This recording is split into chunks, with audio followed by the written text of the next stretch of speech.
Is there any cause and effect on the new Tiny Universe album of playing and touring the world with the Rolling Stones? And I don't mean musically as much as presumably you've been exposed to things touring with the Rolling Stones that may or may not have impacted your worldview, or no impact at all, and you'd still have the same worldview. Well, I think the biggest, the coolest thing I've gotten from the Rolling Stones in terms of worldview was the South America tour.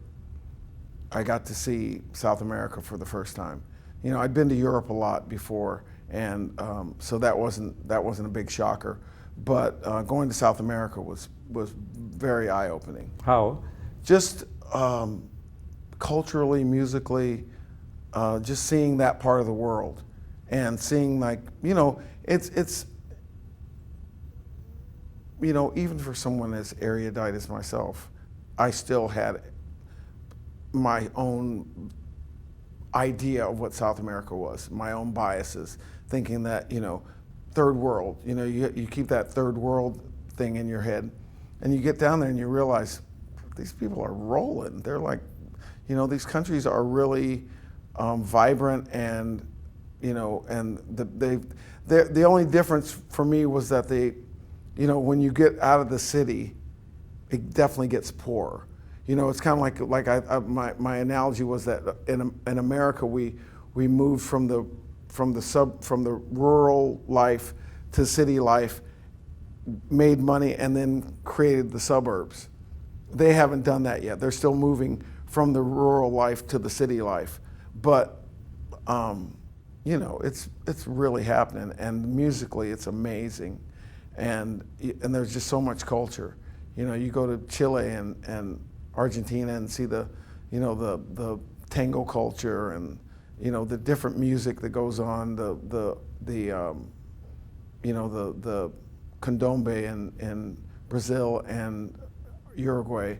So that was huge for me, just to see South America and actually, like, know what it is in my head. Mm-hmm. So when people are talking about it, I have an actual reference. So you've traveled the world more than most people, and you're Native American, and we live at a time of great unrest and division. And you have a new album with an intriguing title, just to begin with, and the name of your album is? Right. Gnomes and Badgers. Tell me about that title, and then tell me about the album.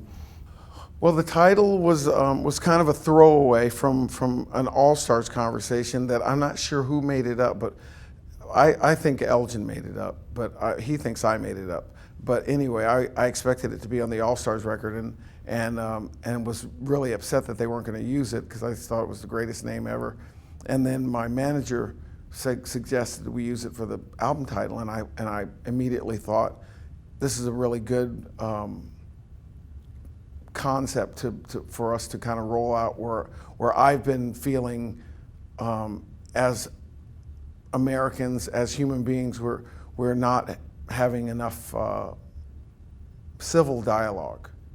You know, we've become too tribal, and so the idea of the Gnomes and Badgers was to create a little world where these things are completely different, but they manage to